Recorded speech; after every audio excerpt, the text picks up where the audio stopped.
What is going on, guys? It's your boy J Love coming at you with another video about non-CDL and CDL Hotshot. In this video, I'm going to be talking about what truck is the best truck to do Hotshot with. But before we do that, I want to give a big shout out to Villarreal Transport LLC and Wyrick Transportation LLC. Both these companies are sponsoring me for my next fight. They're super awesome. Wyrick is out of Missouri, where I'm from, Southern Missouri, and then Villarreal Transport's out of Wisconsin. So they're super awesome people. Thank you guys so much for supporting me. Now on to the video.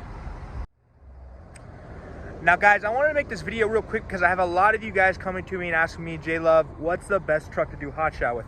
Now if you guys know, I don't have that much experience, just running through different trucks, testing them out, seeing which engine's the best, which transmission's the best. Like, we have the F350, Jared has a 2008 Chevy Silverado, and then we have an F550, right? So that's about where my experience goes to. But usually what I tell people is to basically figure out what you want out of a truck. You know what I'm saying? So if you're somebody who's super mechanically inclined, like you know how to work on trucks, you know how to work on transmissions, you know how to work on engines, and you can do a lot of your own maintenance, don't be too scared buying an older truck that has miles on it if you're able to do a lot of the repairs on your own. Now we get in this huge battle all the time. It's like, oh, this engine's the best, it can pull the most, or this transmission's the best, or this transmission has a ton of problems. And yeah, a lot of the stuff on these newer trucks, maybe the CP4 or the 10-speed transmission in the Ford, like they have problems that have been reported. But a lot of people then get in the huge battle of, which is better, Ford or Chevy or Ram. And like I'm saying, guys, I sold trucks for a while and I've been around a lot of them. And there are things called lemons, guys. And what lemons are is basically a truck that breaks down basically for no apparent reason when it's brand new. And this happens all across the board. This happens with Chevys, this happens with Fords, this happens with Rams. Now, I know people who have early model Fords that have 500,000 miles, and they pull a ton with them. I know people who have early model Chevys or a 2010 Chevy, a Silverado, and it has 250,000 miles, and they've pulled a ton with it, and they haven't had many problems. I know, same with Ram.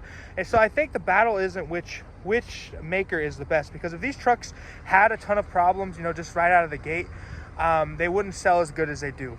Right? So I think a lot of it depends on the specific truck and not really the maker of the truck, guys. That's why I've kind of been telling people. Now, I think it all comes down, like I said before, figure out what you want. Are you somebody who just wants to have a brand new truck that has a warranty to give you that peace of mind? Are you somebody who doesn't even want to worry about fixing the truck at all or owning the truck and you want to go the enterprise route? Are you somebody who wants to do local Hotshot and you're mechanically inclined, so you're fine with buying a 2004, 2005 truck that already has a lot of miles on it? So I think it really boils down to what you want, what you can afford. Now, guys, when we bought this truck, we thought it's a newer truck. It only had 5,000 miles. It's a diesel engine. Obviously, guys, that's not even a question. Go diesel all the time if you're going to do Hotshot, especially if you do the Hotshot that we do with the gooseneck trailer. Go diesel. I mean, when we talk about Hotshot, guys, we only talk about like the gooseneck trailer version that we all know, but there's so many different types of trucking that people consider Hotshot, just flatbed trucks that pull cars or flatbed trucks that do XYZ, right? So if you're gonna do gooseneck, like if you're gonna be long, definitely go diesel just for fueling wise and towing wise and fuel mileage.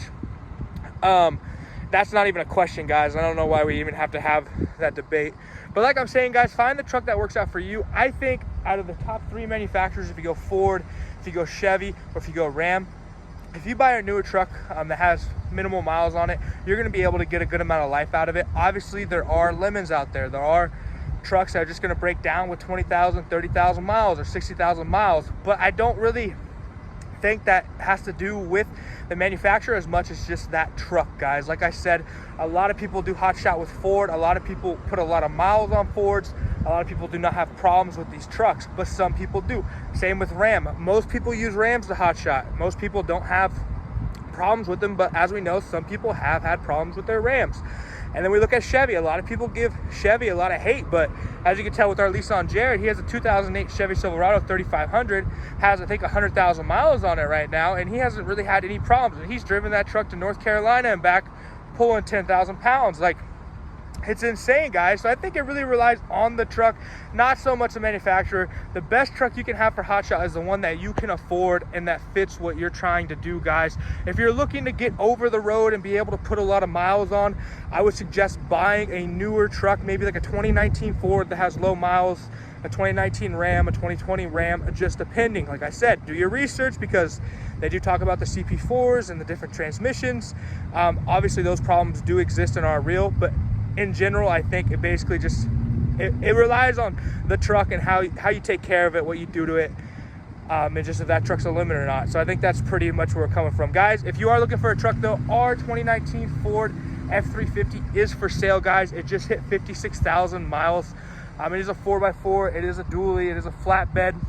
I think for this truck, the best thing to do would be to take the flatbed off, make it into a tractor so you can have a longer trailer and not be over length flaws. I mean, guys, I don't even know how people do it with a 40-foot trailer. I mean, with this truck, we were about 1.5 feet over, and basically every Hotshot I've run into that's pulling a 40-foot trailer is over 65 feet. So I don't know how you guys do it. I kind of just think everybody's over length and no one's saying anything, but that's just how it is.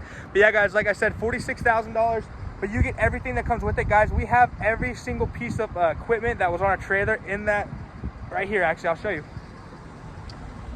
In this toolbox, we have our tarps, we have my 6 chains right there, 6 chains, binders, like 12 straps. Everything's gonna come with the truck. We're just trying to get to sell this truck so we can move on to a bigger truck, to maybe a semi, to all that good stuff. So if you guys are interested in this truck, just hit me up, guys. Like I said, $46,000, 59,000 miles. It is an XL, perfect truck for Hotshot. We haven't really had any problems with it except for the front end issue that we had that we put some money into, totally fixed. But yeah, guys, I love you guys so much. I hope you can get something out of this video. I hope you all have a great day, and we'll talk later.